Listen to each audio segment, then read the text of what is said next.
I've got good news and bad news. Here's the bad news. Most protein bars are packed with sugar and unpronounceable ingredients. The good news? There's a better option. I'm Will, and I created IQ Bar plant protein bars to empower doers like you with clean, delicious, low-sugar brain and body fuel. IQ bars are packed with 12 grams of protein, brain nutrients like magnesium and lion's mane, and zero weird stuff. And right now, you can get 20% off all IQ Bar products, plus free shipping. Try our delicious IQ Bar sampler pack with 7 plant protein bars, 4 hydration mixes, and 4 enhanced coffee sticks. Clean ingredients, amazing taste, and you'll love how you feel. Refuel smarter, hydrate harder, caffeinate larger with IQ Bar. Go to eatiqbar.com and enter code BAR20 to get 20% off all IQ Bar products plus free shipping. Again, go to eatiqbar.com and enter code BAR20. This is Money Moves on VSiN, the sports betting network.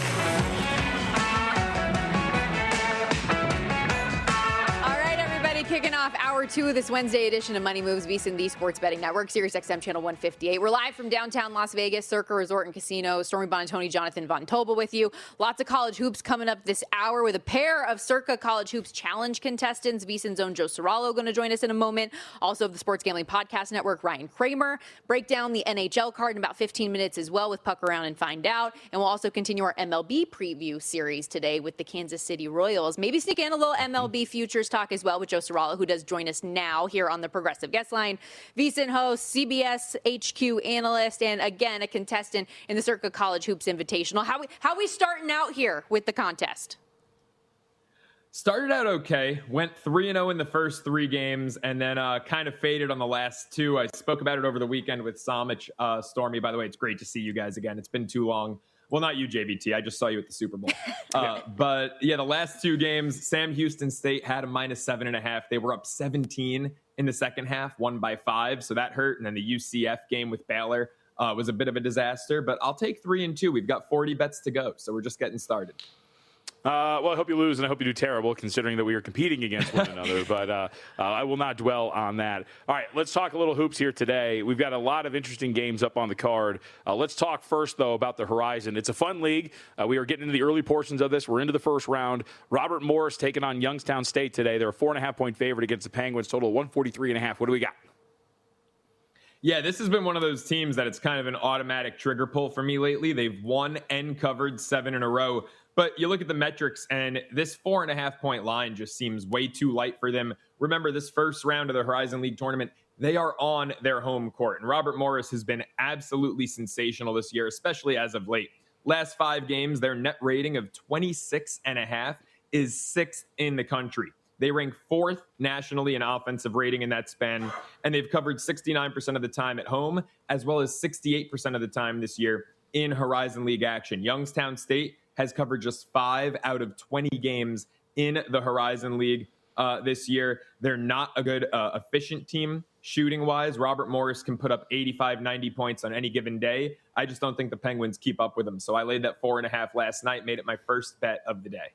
How do you kind of handle conference tournament time? I know throughout the course of the year, you follow a lot of different teams. Everybody has their certain conferences that they really dial into that much more. But for a lot of people that haven't been watching Horizon League basketball, how do you just kind of dive in? Yeah, so for a tournament like this, where these teams are on their home court, where it's not at a neutral site until I believe the semifinals, to me, that helps a lot. I just treat this like any other conference game, whereas when you have a power conference tournament where the entire thing is done on a neutral court, obviously, I want to look towards maybe some data points earlier in the season, even though in February, I tend to keep everything through a last 5 or last 10 game lens. When they're on their home court, you can keep doing that. When they're on a neutral, I want to see, how did Iowa State play in Maui back in November? How did this team play in Vegas at their respective tournament? But with these smaller conferences, you can kind of keep things business as usual. Okay, it's just another home game, like when they beat Youngstown State by, 15 about 2 weeks ago. So it really depends when you go from smaller conference to bigger conference, how the tournament is constructed. And you've got one more here in the Horizon, I believe, because Detroit Mercy has been playing some pretty good basketball. The only blemish over the last 12 days, or so, actually a little bit longer, has been to this Robert Morris team, and they're a short favorite today. Yeah, them and Milwaukee are just going in entirely opposite directions. I mentioned Robert Morris in conference play, covering 68% of the time. Detroit's the only team that was better in Horizon League play. They were 14-6 against the number, good for a 70% clip. Milwaukee, as of late, has really just been crashing. They've won just 5 out of their last 17. They've covered just 6 out of their last 17. They've got a net rating on the road. Remember, these games are played on home courts. Milwaukee's net rating on the road this year, -15. It's in just the 24th percentile nationally. Detroit has won and covered 7 of its last 9 games. And when you look at this team, they're versatile offensively. In their last 10 games, Detroit is top 15 in the country, both from beyond the arc and from the free throw line. So if this is a close one late, Detroit's a great free throw shooting team. They're laying just 1.5, at some shops 2.5. I'd lay either of those numbers with Detroit because they're going to hit their free throws late. And frankly, I don't even think it'll be that close.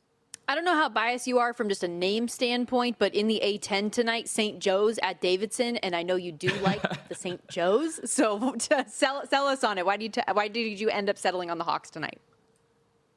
Yeah, well, Stormy, actually, for the 9 or so months I had an apartment in Vegas, you're the one who told me about the bakery I could get a St. Joseph's pastry at. So I still owe you a thank you for that one. I actually hate St. Joe's because I'm a St. Bonaventure alum. So outside of the namesake, I mean, this is a rival of the Bonnies, but I love the way that they're playing lately. They've covered 12 out of 16 in Atlantic 10 play this year. And defensively, they are just one of the best teams in the country, especially as of late. They've got a net rating in their last 5 games of +12.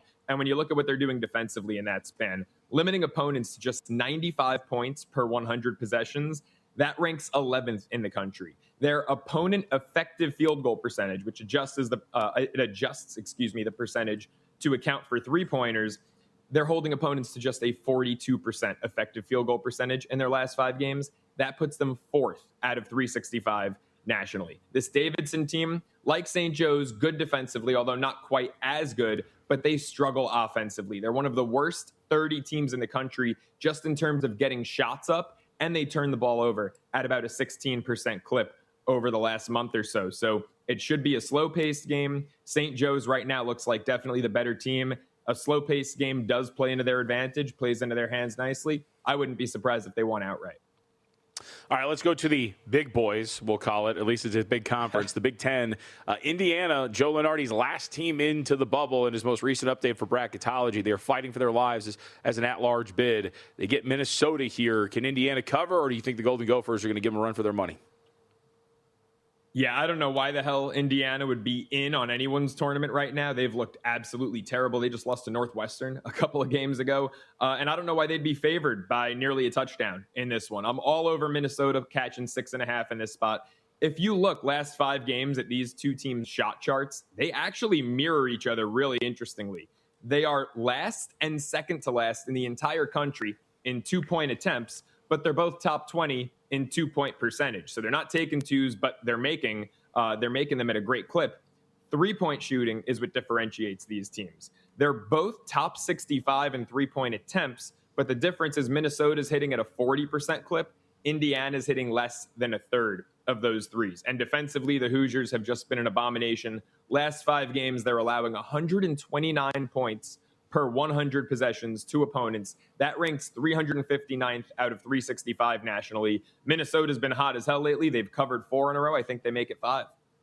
Okay, one more little guy going out to the NEC tournament. Top seed Long Island taking on the 8 seed Chicago State Cougars. Chicago State lost 4 of their last 5 games, taking on the best team in the conference. How do you see this one playing out with what is a pretty decent-sized spread? Yeah, here's the bias, Stormy. The Long Islander, betting on the Long Island Sharks here in the Northeast Conference tournament. You look at Long Island in their last 3 home games, they've been favored by 9.5 or more in each of them. They've covered all of them with ease. Their closest win in those 3 home games was, I believe, 14 points, with wins going up to about 28 in that span. This conference, Northeast Conference, a smaller one, like we talked about with the Horizon League, this is even a smaller conference. This would probably be considered a low major. So we are looking at home court advantage here. There is no neutral site in this one. And Chicago State's been abysmal. In conference play, they're hitting under 41% of their shots. Long Island in their last 5 games, hitting 43% of their threes. In their last 5 games, the Long Island Sharks are number 1 in the nation in field goal percentage. I mentioned 43% of their threes. They're hitting over 55% of their shots as a whole. They also, in conference play, have been great defensively, ranking 97th percentile in the nation in defensive rating since conference play began. So they're a pretty well-rounded team. They're head and shoulders above their other competition, I believe, in this conference. And this opening round game should be a sweat-free, maybe 20-point win for the Sharks. All right, we've been playing a lot of moneyline parlays here on the show lately, but they have to do with tanking teams in the NBA. You've got one in college for us. Yeah, I took a shot at a plus 180 three-teamer, starting with Arkansas. They're 16-1 at home this year straight up, so they're laying 6.5 against the Texas Longhorns. I threw them in their money line. Offensive rating for the Razorbacks at home, 100th percentile. Number 2 in the country. Only Queens College in the Atlantic Sun has a better offensive rating at home than Arkansas. I threw Villanova in this one, and this is kind of the X factor here. This is what got it up to plus 180. Villanova's been a bit cold lately. They've lost 2 out of 3. However, those losses at home against UConn and at St. John's. So, the best 2 teams in the Big East. I believe Villanova is firmly the 3rd best team in that conference. They're also 4-2 against the number coming off a loss and 4-2 against the number as a road favorite. DePaul has been the best covering team in the Big East, but as a home dog, just 2-2 against the number, doing most of their damage as bigger underdogs than the slight 2.5 points they're laying here. So took Nova money line, and then Oral Roberts. I mean, Kansas City, this is an ugly game over in the Summit League opening round, but Kansas City, if you look at them across the board, their percentiles, net rating, offensive rating, defensive rating, it's single digits across the board. They're the 9th worst team in the country in terms of net rating. Oral just beat them by 24 to end the regular season. They're laying 8.5. There's no doubt they win this one. Joe, great stuff. We appreciate you, and we'll continue to bug you throughout tournament time as well as we get set for the MLB season, because I know you've got a lot of MLB futures already in pocket, and you do a great job covering the league. Appreciate your time. Good luck with the plays today. Anytime, guys. Thanks for having me. Thanks, dude. Joe Ceraulo, you can follow him on X as well at the Joe Ceraulo. And we do have to take a quick timeout. When we come back, I am excited to get into a little bit of the NHL card. It's a shorter slate today, but there is one game that I really, really love the side so much that I'm a little bit scared about it. Why I think this team can win and win big despite coming off of a loss earlier this week. We'll hit on that. We still have some MLB to get to as well. We're going to preview the Kansas City Royals and more college basketball as well with Ryan Kramer in about 20 minutes. Stick around. So much more to come here on this Wednesday edition of Money Moves, VSiN, the Sports Betting Network.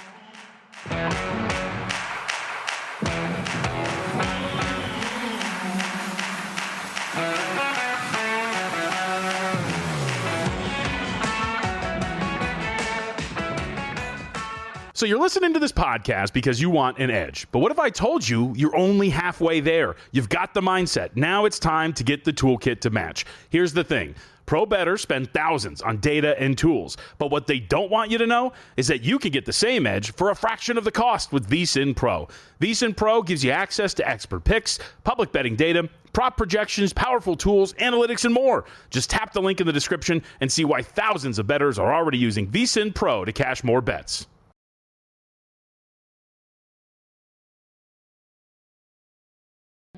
You're watching Money Moves here on VSiN, the Sports Betting Network. This segment of Money Moves presented by Upside, where you can turn your gas purchases into real cash back using the free Upside app today. Download Upside and use our promo code SPORTS. You'll get 25 cents back per gallon on that first fill-up. Stormy Buonantony, Jonathan Von Tobel back here with you. And real quickly, before we get into the hockey, you just told me you have mastered the art of the power nap. That is something I cannot do. Oh yeah, like I can go home, zonk out for like 20 minutes and then be up and good. No. I need a full sleep. My plan for a nap turns into at least an hour 15. That's insane. Sleep is a waste of time, to be quite honest. See, look, my brain is not firing today. I am out of it right now. So the plan is for the power nap afterwards to go and reset? Yeah. Well, it's really not going to mess with your mind. But, yeah, because first off, I am very out of it because earlier I almost dropped an F-bomb. Like, I need the caffeine, which I went and got right now.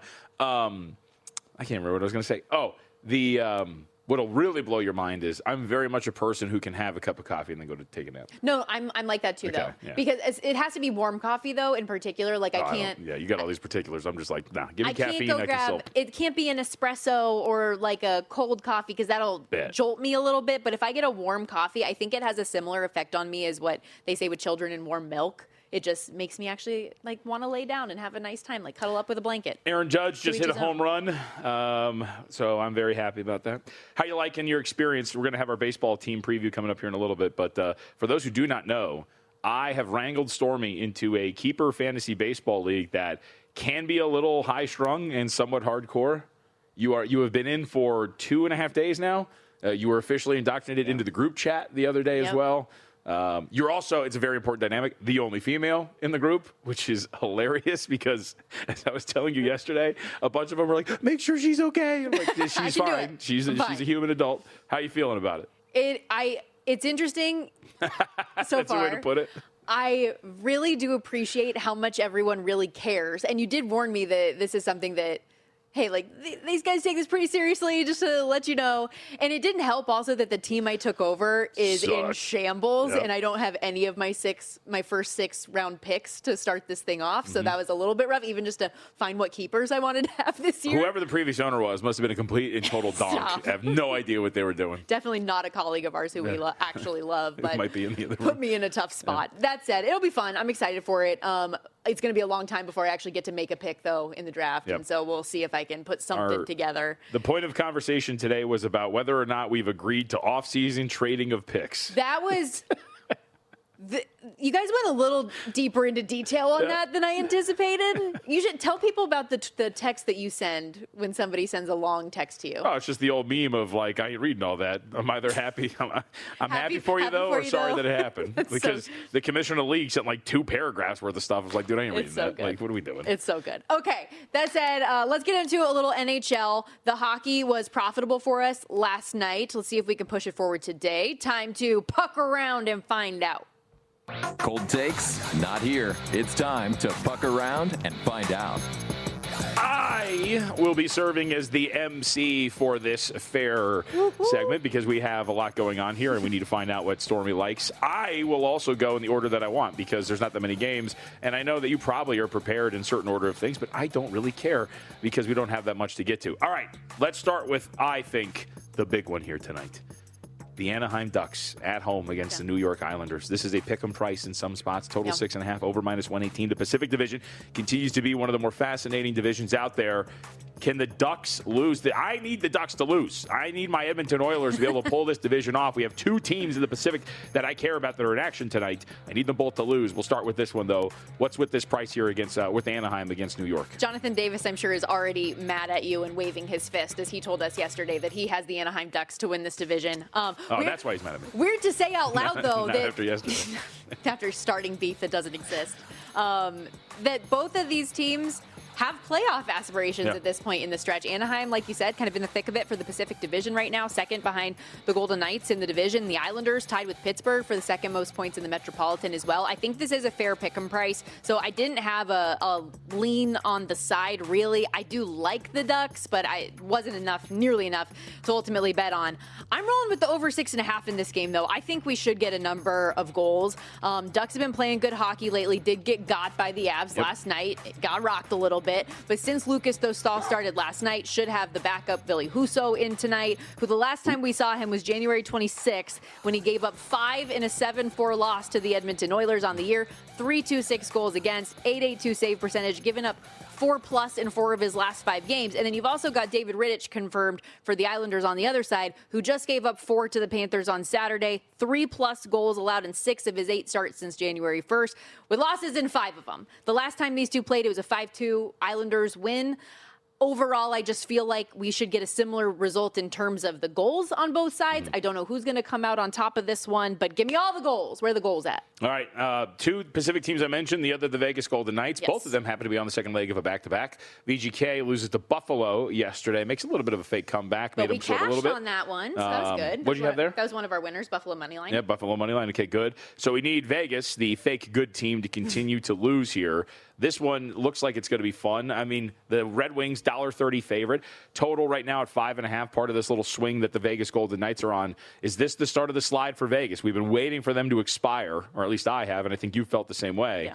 And I think this might be the stretch in which they do it. I mean, you tell me more about this game and also the stretch that they're on right now. I feel like this could be one where they take it on the chin here a little bit. I mean, we've already seen them lose 3 straight. Now you get Detroit here before you go take on Minnesota, Edmonton, Dallas. This team's like a really brutal stretch. Yeah, and you already know my feelings on Detroit. I'm not a huge fan of them because of a lot of the underlying metrics. You disliked them so much that you bet against them in the futures market. That said, this is Red Wings or pass for me, even at the minus 130 price for them at home here. Vegas, and this is a stat that's been going around a lot, hasn't beaten an active playoff team in a hot minute. 5-20 or 5-21, I think, against current playoff teams. Eichel has played poorly since the gold medal game. From a starting goalie perspective, John Gibson was injured on Monday against the Preds, so he's day-to-day. Cam Talbot in net. He was good in relief of Gibson that game, but his last 4 starts does give you at least some cause for concern here, which is why I ultimately stayed off of the game. Gave up 5 to the Canes, 4 to the Wild, 2 and a 3-0 loss to the Bruins, 4 to the Pens. The Golden Knights, we also know, can't save anything. Akira Schmid had a tough day yesterday. Aiden Hill in net today, somebody who else isn't very trustworthy, which is why we're seeing all of the Jordan Binnington rumors and what's Kelly McCrimmon ultimately going to do, because this is a team that year in and year out finds ways to make trades before the deadline. Trade deadline, by the way, for the NHL coming up on Friday, so we'll see if we get any more news there.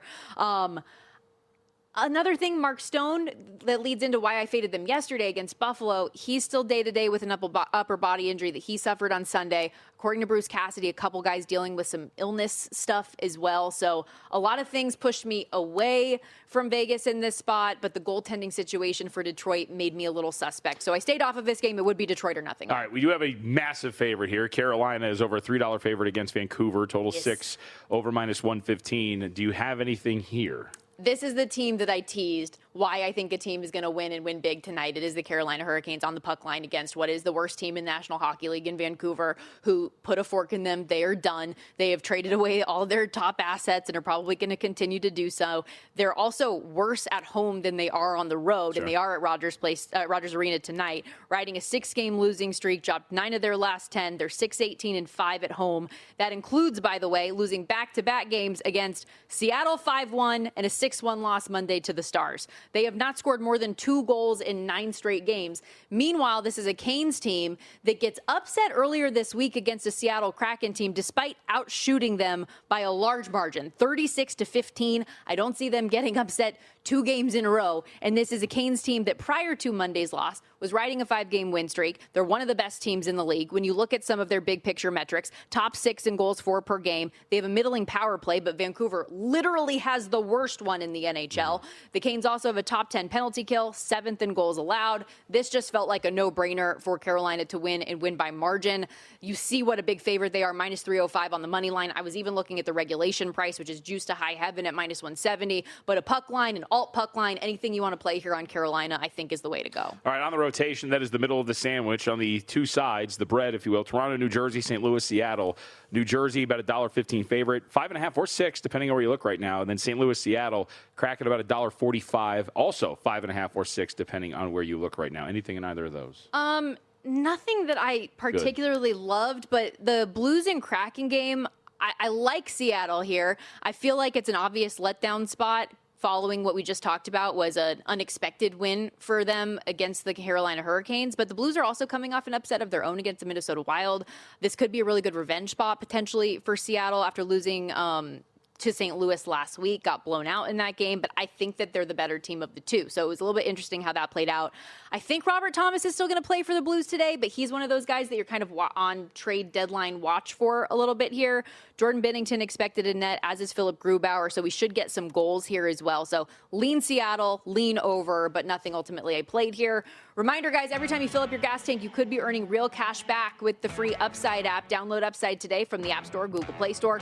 Claim an offer at a nearby station and start earning right away. Plus, when you use the promo code SPORTS, get an extra 25 cents back per gallon on your first fill-up. Download Upside today. Promo code SPORTS. Offers vary by user and location. Upside.com for details. Getting more into some college hoops coming up after this. Excited to have Ryan Kramer join the program of the Sports Gambling Podcast Network. Stick around. You're watching Money Moves here on VSiN, the Sports Betting Network.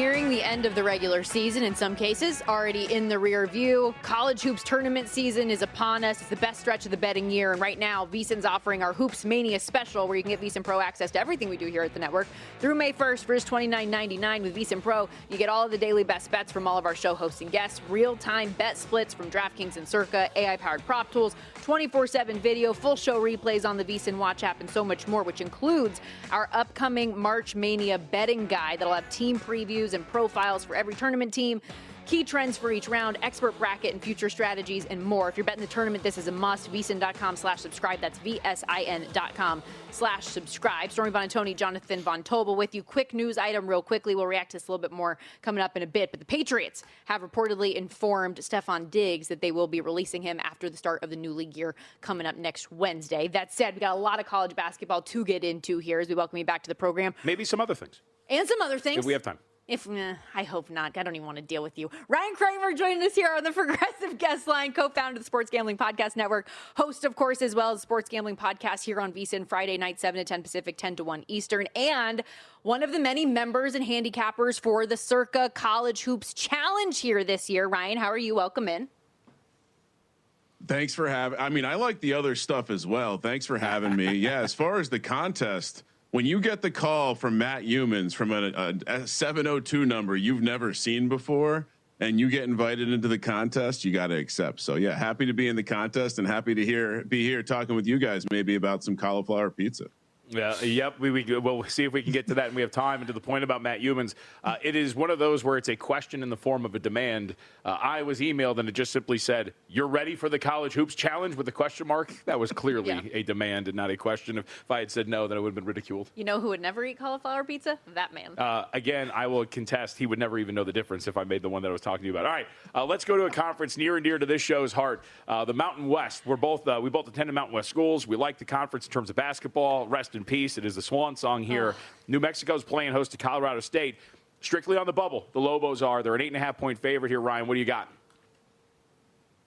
Yeah, I mean, maybe my favorite conference adopted as an East Coaster by birth, but I've moved out here, lived here for a while. San Diego State was kind of the first team adopted on the West Coast as part of doing sports media and stuff like that. And so, yeah, love it. And I gotta love the home environments in the Mountain West. So let's jump right over to New Mexico, the Pit, one of the more daunting spots for anyone to travel to. And, you know, honestly, I'm a football guy, so I dive into college basketball a little later. And I love diving into the spreadsheets and then letting that match the actual, what are we seeing here? Oh my goodness, that's right. These college teams suck sometimes. But what I love about a singular matchup I hunt for is teams that play defense, especially at home, and specifically teams that don't mind defending the 3-point line. That's effort and energy, and that's something New Mexico does at a super high level, 12th according to Ken Pom, defending the 3-point line.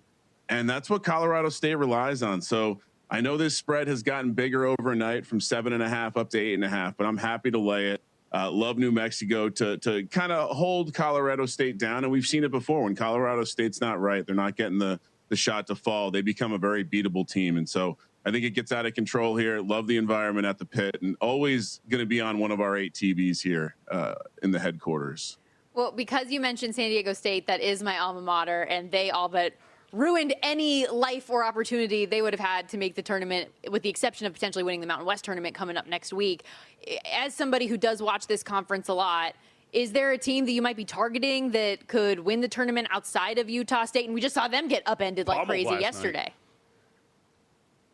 Well, that's what I was going to say. It's certainly up for grabs. And again, New Mexico away from the Pit. It is San Diego State, I think. I think that's the one team that has shown me the most. They've been real Jekyll and Hyde. I was actually just down there with my daughter. We were checking out the campus, trying to convince her this is a good spot for her to go. And then she's like, no, Dad, it's too far from the beach. But San Diego State is absolutely the team I would pick here. Some of my favorite performances from them this year have been on the road in big spots, whether it be neutral site or a true road spot. So I'm going to – they're cold right now, but, I think the interesting thing about college basketball, especially now in the new era, is you kind of have to watch a team to see is this team spiraling out of control, a la maybe a BYU, and completely broken, or is this team just going through it, having some tough matchups? I mean, 3 of the 4 of these losses have been on the road in tough environments. And so that would be the team. The other one is UNLV.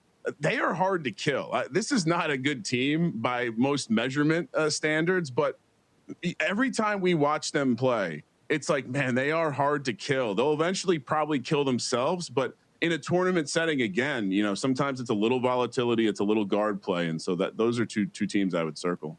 Yeah, I think UNLV is going to be a pretty hot commodity when we get to tournament time, especially if Friday goes down. We're talking about both these teams. They play each other on Friday, so that'll be an interesting handicap. Yeah. UNLV, best shooting team in the Mountain West, second most effective field goal percentage, second best, I should say, and a top 5 offense in the Mountain West. So they can be a danger in a 4 days and 4 games type of setting. All right, let's go to the Big East here. Villanova taking on DePaul on the road. They're a short favorite. Where are you going here? Yeah, imagine waking someone up who fell asleep for the last 5 to 10 years and tried to explain to them that DePaul has risen to the 5th seed in the Big East and is only catching 3.5 points against Villanova at home here. I mean, I'm a sucker for situational spots in general, but what a bounce back opportunity here. We've seen a couple of these through the last couple of weeks, especially in the Big East, and coming off an absolute thumping, because St. John's was coming off a thumping. And so transitive property gives us now Villanova as the bounce back spot team.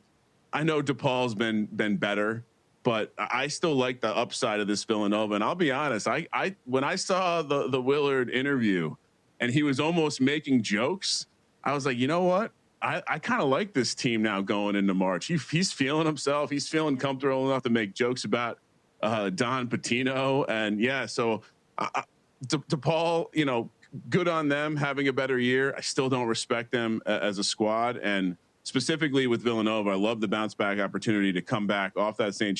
John's loss and get right heading into the Big East tournament in a couple of days. Speaking of a thumping, that's exactly what happened to Arkansas against Florida over the weekend. They, too, in a bounce-back spot against Texas today, laying 6.5, 7. How do you see this one going? Same thought process? So this is one where if I was like, hey, let's blind resume it. This is team A, team B. And looking at the advanced metrics, I'd probably take Texas. But I will tell you this. I'm a guy. One of the things I love to do in football season is watch press conference, read the local reporters. What are they saying? And I think very strongly that John Calipari was embarrassed when he lost to Kentucky at home back on January 31st. And since then, they have put up very, very nice home performances. I know we're probably laying an extra point or two here, but I think this continues here because what are they, to your point, coming off an absolute thumping against one of the 4 teams in the country we think are godly and are probably worth that many points over anyone, or capable at least of beating anyone like that. And so another bounce back spot. So check that situational spot. And then also just, I think Calipari said some things on the mic that made it clear to him, to the fan base, to the team, like not acceptable for us to no show like that at home again. So I expect them to be focused. And I love a focused Calipari team at home. So you mentioned you like situational spots here. Is part of your play on Maryland situational in that Wisconsin might be looking ahead to a pretty big game to end the season? So yeah, the look ahead. This is a weird week for the look ahead because while it's usually more time than you'd want for a look ahead spot, it's also usually like game of the year type situation ahead in a rivalry game. And so, Buzz also a little bit of experience playing in that part of the country back in his Marquette days, although I believe he's 0-2 in that building all time. And just in general, they three out of their last 4 on the road covering against the spread. I think Buzz, he's the ultimate effort, energy coaching guy. And while this has been a really bad version of a Buzz Williams team, they've shown some bits over the last couple of weeks where you're like, okay, I'm actually kind of intrigued to see what he does next year. Because we know the system works. It's worked in a lot of places. It just kind of has a ceiling. But I expect him to get closer to that ceiling, which is, Sweet 16 type team. And so maybe this is a little bit of a momentum builder. We're taking a big point spread here, 14.5. Maybe you can even find a 15 out there. And also, I should warn your audience, I am a big fanboy. I once visited the great city of College Station, Texas for a football game, but took a detour to take a picture of a Buzz Williams mural on the basketball building. So I'm taking the points. I'm also going to sprinkle the money line because, like you mentioned, huge game on deck for Wisconsin. Yeah. 8-1 on the money line right there where we see it. Before we let you go, 20 seconds. If somebody presented you a cauliflower pizza and a regular pizza, could you tell the difference? I'm from Jersey, Stormy. That's disgusting to ask me that. See, that is the right answer. So the answer is no. You wouldn't be able to tell the difference. Oh, come on. Ryan, no, appreciate you hanging out with us. We'll definitely have to do this again soon, and good luck with the Circa Hoops contest. Cheers. Something about the water. Oh, come on. But this is the claim from JVT. No, that save it for the other side. Save it for the other side because I have an addendum to make as well. All right. We'll be back.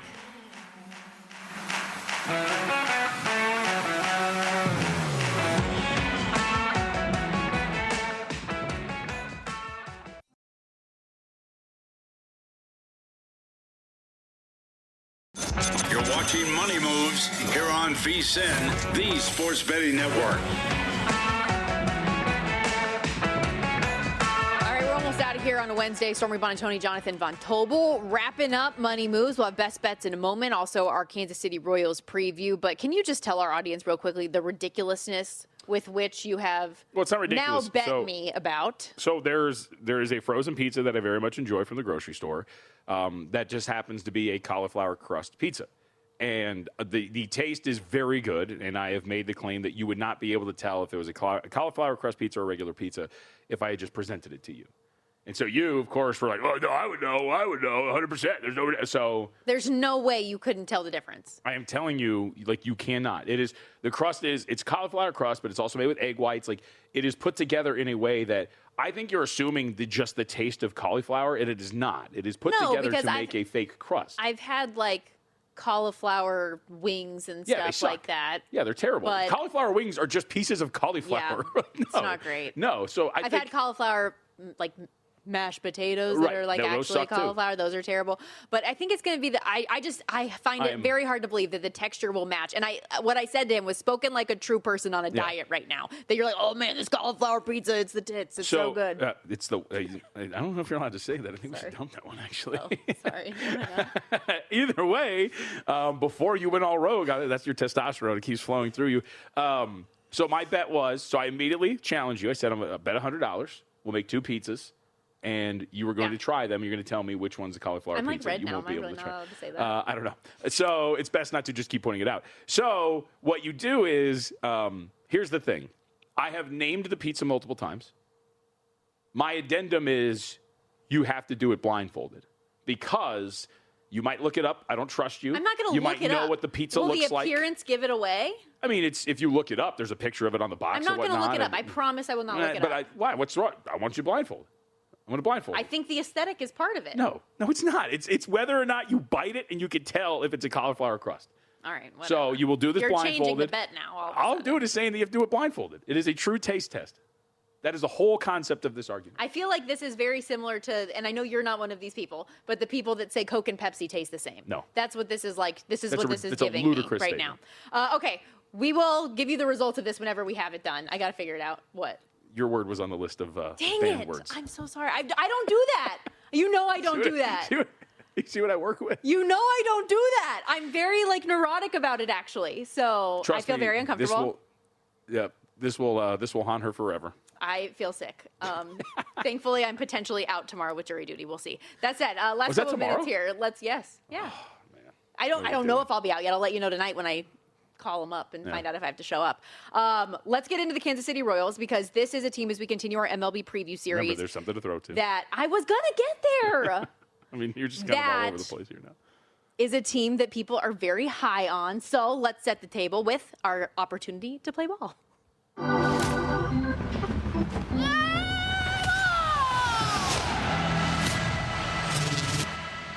I'm sick.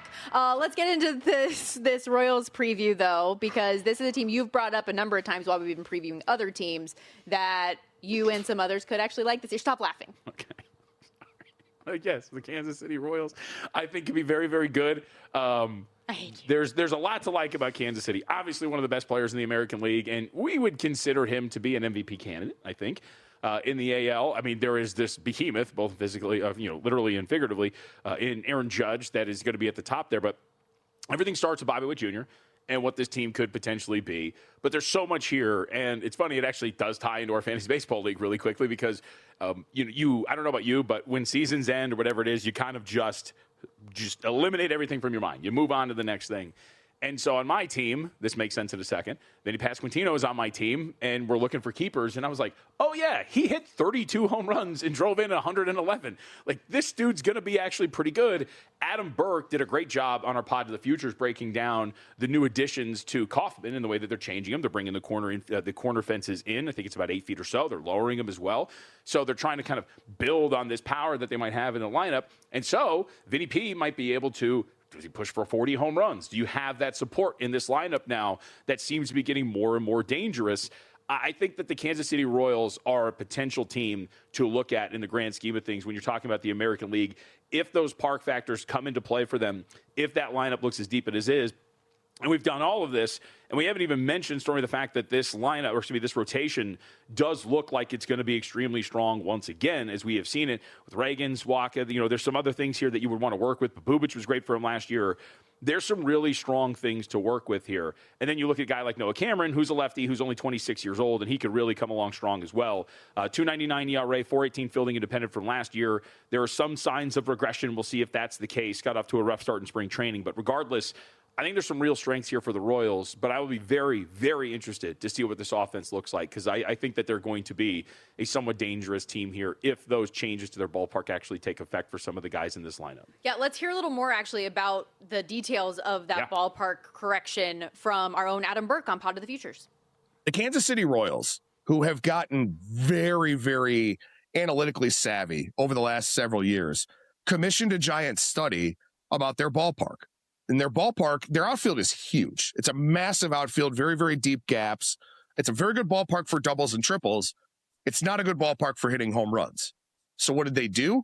They moved the fences in. When you draft a guy like Jack Caglione, a guy like Carter Jensen, when you have a Bobby Witt, right? You want to maximize the offensive potential of those guys. So they commissioned this big study. They're going to move the fences in down both lines, specifically 9 to 10 feet in left field. And it's going to create more offensive potential for home runs in that ballpark. And it coincides with, as I just mentioned, the fact that their roster is kind of slanting more towards the power side a little bit now. And their pitchers are very good about pitching to contact and very good about home run suppression. So I think that what's happening at Kauffman Stadium this season is going to be a big boost for the Royals. I like them to make the playoffs. I like them over their season win total. I may dabble in the division, even though I love Detroit, which we can get to a little bit later on. But I think Kansas City is going to really benefit from this park adjustment. God, dude, you got to fix the white balance on that camera. No, but I'm so orange looking. We were orange yesterday, too, I think, a little bit. But that, if you like that breakdown from Adam, by the way, a good reminder, our VSiN MLB betting guide is out right now. Adam, as well as our own Jensen Lewis, have breakdowns, awesome team previews of each and every team in the league, some of their favorite bets from a future standpoint, angles that you can take throughout the course of the season. It's really good. VSiN.com/guide is how you can get it a la carte right now. Or if you go to VSiN.com/subscribe, join us on a full-time basis. Obviously, get everything that we have to offer here at the I would also stress, too, again, we would love for you to watch and listen to every single episode, but the episode I did with Adam on Pod of the Futures, which is where that was at, that's a very evergreen episode. That's got a lot of stuff in there, baseball related. We didn't spend that much time on college basketball. So if you want some more of that, if you're more of an audio person, you don't want to read through anything, it's a great episode. Adam, really, I just sat there and let Adam go. It was a great episode. So I would argue one of our best that we've done. Yeah, wherever you get your podcasts, obviously, Pod to the Futures. And Money Moves also in podcast form if you want to catch up on anything that you missed, listen on your own time.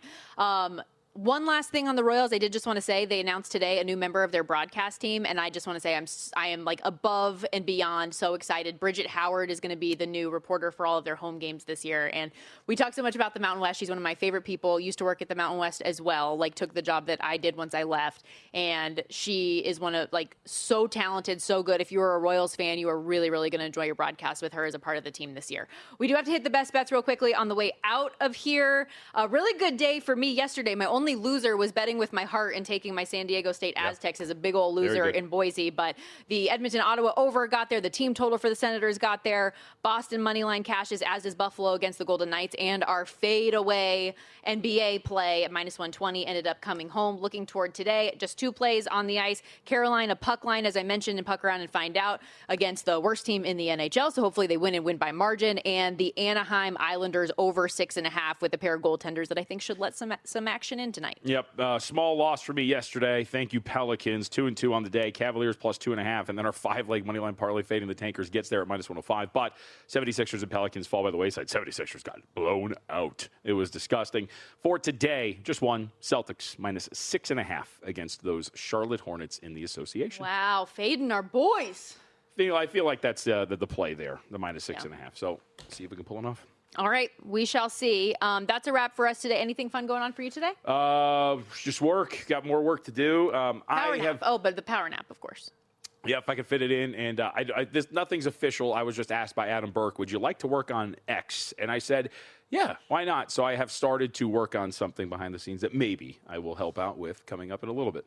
Someone just tweeted at me, the testosterone running through you. I hate everything. That was my line. That was a good one. We'll be back tomorrow, same time, same place. As always, continue our MLB preview series and so much more. But keep it locked right here. Follow the money coming up next. Mitch and Paul will have you covered. Then remember, 7 Eastern, VSiN Primetime takes over with our guys Femi Abebefe and Will Hill. And then in the nightcap, 11 p.m., we wrap up the night with Cashing Out. Have a great day, everybody. Appreciate you. We'll see you tomorrow. Good luck with your plays.